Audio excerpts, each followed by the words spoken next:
Paste করে নেব।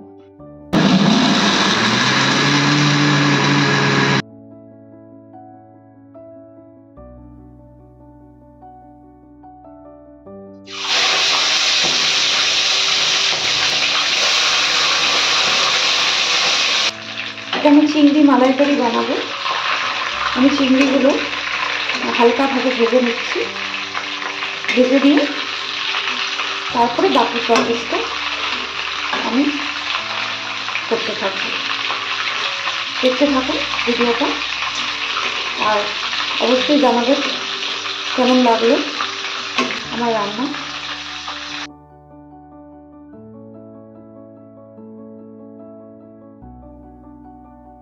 আচ্ছা, চিংড়ি মালাইকারির একটা ইম্পর্টেন্ট ইনগ্রিডিয়েন্ট হচ্ছে নারকেলের দুধ। ঠিক আছে, তো সেটা আমি বাড়িতেই করে নিই। নারকেলের দুধ প্রিপারেশনটা মানে দোকানে এখন প্যাকেটও পাওয়া যায়, আমি বাড়িতেই করে নিই। আমি নারকেলটাকে গ্রাইন্ড করে তার উপরে আমি গরম জল দেবো।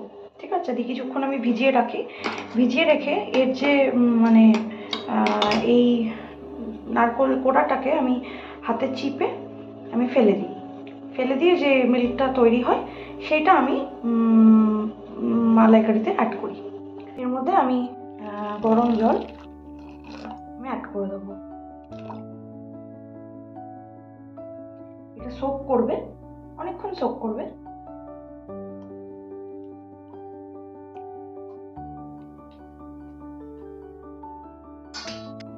পেঁয়াজটা আমি 4 টুকরো করে কেটে নেব। এটাকেও মিক্সিতে পেস্ট করতে হবে। আমার মোটামুটি 1 কিলো 200 গলদা চিংড়ি, তো আমি 4টে পেঁয়াজের পেস্ট আমি করছি। পরিমাণটা আপনারা বুঝে করবেন, মানে আমি অত পরিমাণের ব্যাপারে বলতে পারবো না। মানে আমি তো পুরোটাই ধরুন আমার এক্সপিরিয়েন্সে করি, ওইভাবে রান্নার এক্সপার্ট তো আমি অতটা নই। আদাটা আমি এরকম স্লাইস করে কেটে নেব।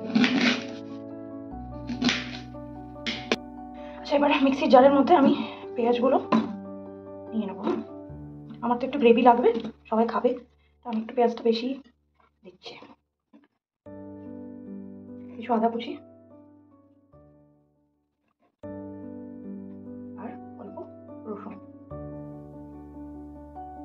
এই যেটা আমার পেস্ট হয়ে গেল, এটার মধ্যে পেঁয়াজ, রসুন, আদা আছে, এটা আমি ঘুরিয়ে নিয়েছি। আর একটু কাঁচা লঙ্কা পেস্টও দিতে হবে, সেটা আমি পরে করছি। তেজপাতা, দারচিনি আর এলাচ। এলাচটা আমি একটু ক্রাশ করেছি। আমি একটু এলাচ জেনারেলি ক্রাশ করে দিই। আচ্ছা, আমি এই চিংড়ির তেলটার মধ্যে আর একটু তেল অ্যাড করছি। অনেকটা চিংড়ি তো, আর একটু তেল আমি অ্যাড করছি। আচ্ছা, তেলটা গরম হতে আমি গরম মশলাটা দিয়ে দেবো। দারচিনি, তেজপাতা আর এলাচ।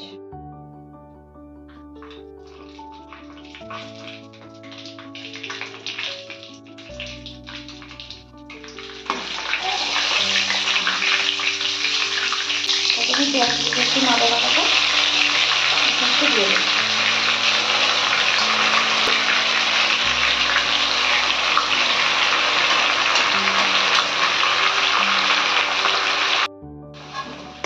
তো এবার তেলের মধ্যে একটু কষতে থাকবে, একটু ভাজা ভাজা হবে, একটু কষবে।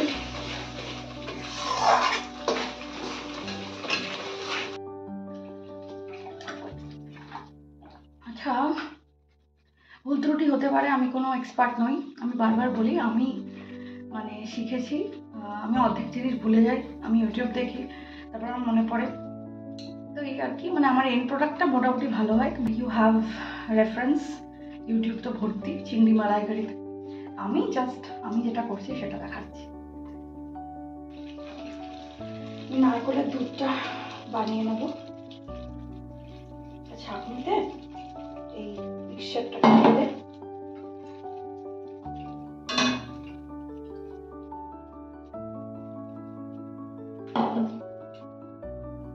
আমি ছেঁকে নেব এবং চিপে নেব। এর ভেতরে যত মানে দুধ আছে সেটা আমি ভালো মতো হাতের সাহায্যে এরকম ভাবে ফাইবারটাকে ফেলে দেবো।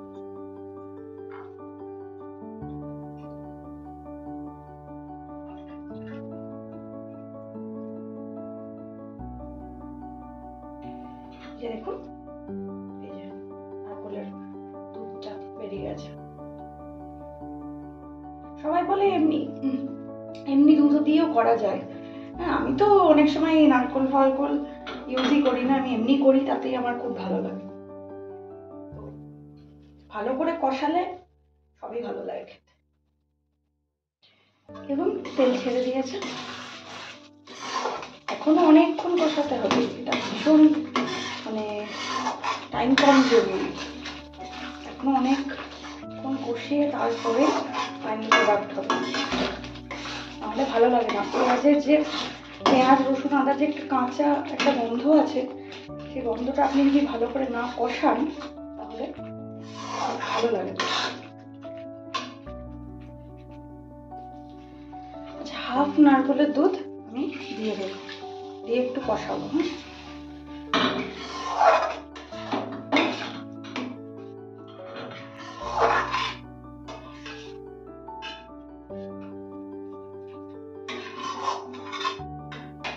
দেখুন কি সুন্দর রং ছেড়েছে, এটা কিন্তু কষানোর জন্য। হ্যাঁ, অপূর্ব রং ছেড়েছে।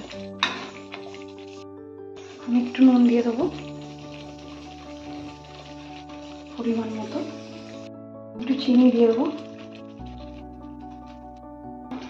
দেখুন কি সুন্দর রংটা এসেছে, অপূর্ব। আচ্ছা, আমি বাকি নারকেলের দুধটা আমি দিয়ে দিলাম।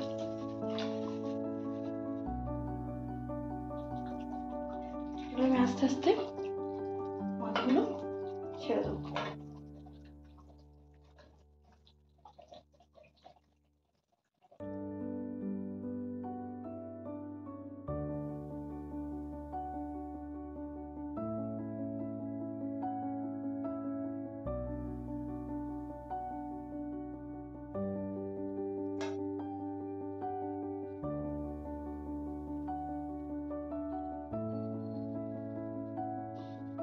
বেশি ঘাটাঘাটি করবেন না, ভেঙে যাবে।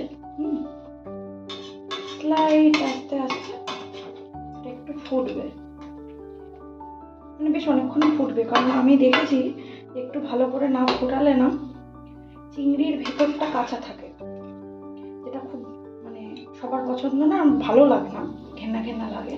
কারণ গলদা চিংড়ি অনেকটা বড় চিংড়ি, তো অনেকটা বড় চিংড়ি হলে না সেটা কুক হতে একটু সময় লাগে, তো সেই সময়টা আপনাকে দিতে হবে।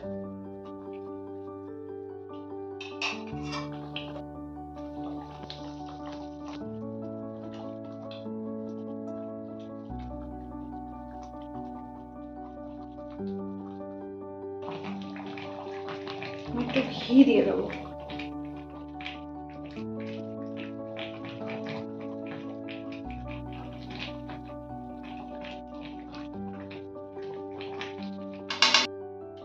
আমি অল্প গরম মশলা দিয়ে দেবো। চিংড়ি মালাইকারি ভীষণ টেস্টি একটা রেসিপি, আমার তো ভীষণ প্রিয়।